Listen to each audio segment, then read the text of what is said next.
You're listening to Where You Live with Gene and Tony.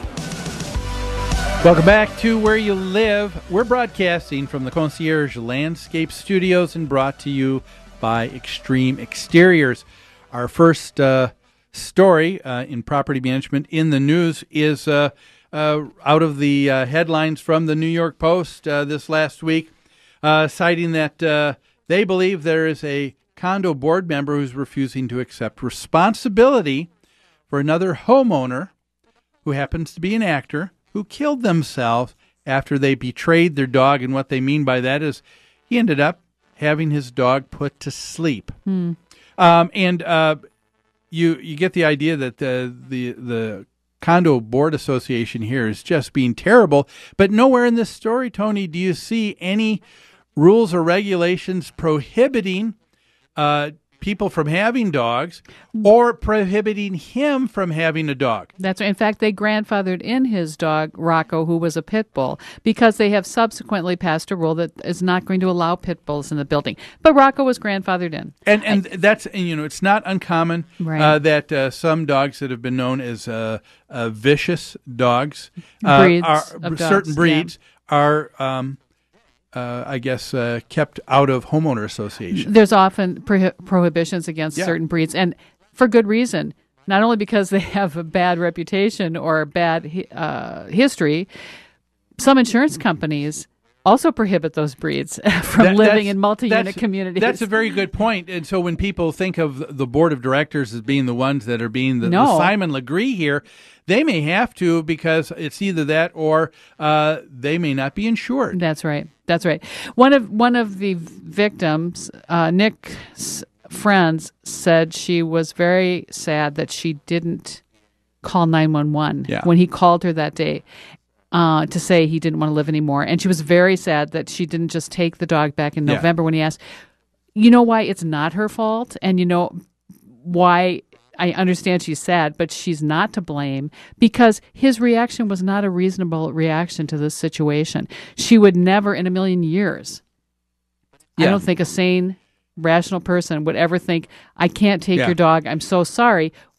would cause someone to commit suicide. And I think the New York Post missed the mark 100% here, to think that a man who unfortunately is so fed up with his life, so despondent that he takes his own life, to think that can be hung on one recent incident. I can't believe that that's the case. But we hear this. This is an extreme example of the kind of story we hear all the time. All the time. People blaming their homeowners association for their own personal unhappiness or inconvenience. Well, there's that crazy in Arizona, in Nevada. Who wants to blame something like this probably on what he calls HOA syndrome. That's right. And I think his whole purpose is to collect some kind of insurance, medical insurance payments, if he can define some kind of syndrome. Develop a new cottage industry, maybe? We talk about it all the time. People not taking responsibility for themselves and their own decisions, but instead looking for something outside of themselves to blame it on. And often we see the homeowners association is blamed. Oh, they're the first. But we want to make it clear here, nowhere in the article, and they come out with it, is there any prohibitions from having a dog? Dogs are allowed. Right. The two restrictions they mentioned again are, if you're going to take your dog outside for a walk, you use the freight elevator, not the main elevator, or you use the steps. And we talked about that. That's not an unreasonable request. Number two, the association thought that you shouldn't leave a pet alone your dog alone for more than 9 hours in the home. And although I think that is a reasonable request, I've got to say I think it was a difficult one for the association to enforce and maintain. Yeah, that's right. That's right. I mean, it's an association. Who's going to be doing the doggy patrol every day? and that's a side note here, but I think that's an important thing to bring up for our listeners. Just because you have a rule that's reasonable, you also have to take a look at, is it enforceable? That's right. That's right. So we can look at this in another way. This poor man euthanized his dog and committed suicide because he had to use the freight elevator? Is that what this story is telling us? Yes. I mean, that's kind of all the facts we have. Yeah. Yeah, I don't know. And even if the association said you've got a pit bull, which is a specific breed we don't want to have here, they grandfathered it in for him. Right. That's right. So they're saying it's okay for you to have the dog. That's So right. they weren't saying you can't be without this pet. Yeah, it's a sad situation. This poor man obviously had mental health issues. He obviously had other demons he was wrestling with. Yeah, here's something that's interesting. The actor left behind a note stating that he betrayed his best friend. Rocco trusted me, and I failed him, he wrote.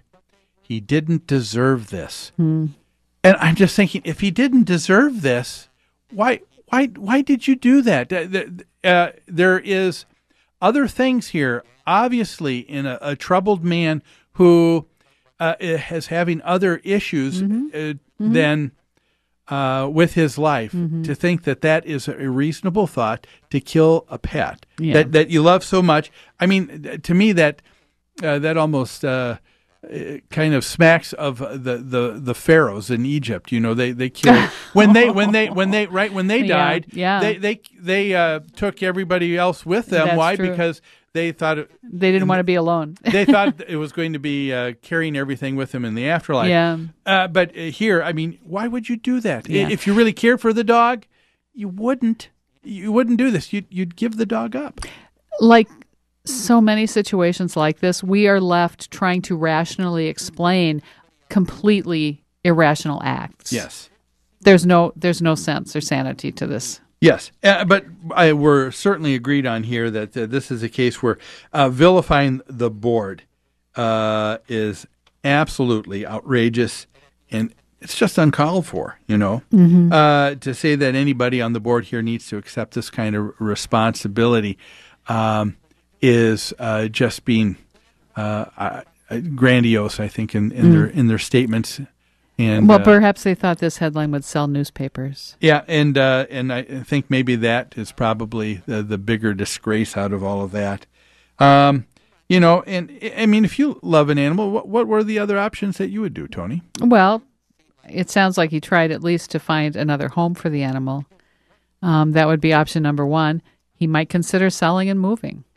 Option number two, if he can't sell, well, he may not be able to rent his condo either, his co-op, but it seems to me that there were some other options he might have explored before euthanasia. Yeah, and you know, let's talk about that a moment. I think that's a good idea. You know, people hate it when I share that as a possibility when they call me from my office sometime to ask me why they're so upset with their association, and to them it's gone to heck in a handbasket, and they think that the people on the board need to be replaced, the rules need to be overdone, and it makes me want to ask the question, well, why then do you want to live there? Right. Now, I do agree that we're living in a time where it may be difficult to sell your home. That's true. It hasn't always been that way, though. No. And there's other things you can do. You can rent out your home, but you can move on, because I don't think that,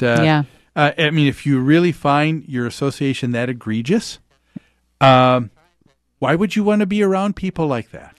Well, definitely the tough market makes people feel like they have fewer options. And I think that kind of ratchets up the stress and the tension. If I'm not happy in my home and I have fewer options, that's going to make me more stressful and probably more angry, and probably more irrationally angry more often. But still, as you say, there are some options. They may not be your first choice. They may not be, you know, what you foresaw or what you thought would happen to you, but there's some options. Yeah. Well, we're so sorry for this tragic story, for a man who felt like he didn't have enough going in his life, that he took his own life, and he couldn't even see any other options for a pet that he loved, and had the dog put to sleep. But certainly not a story of a callous and uncaring association board. We should make that clear. Folks, we need to take a another break here. Coming back, we've got some other stories that we're going to be covering. Remember, we asked the question at the beginning of the show, do you think mortgage companies are getting off too easy under this current foreclosure mess we're in? Folks in Florida think so. We're going to tackle that topic next after these messages here on Where You Live with Gene and Tony.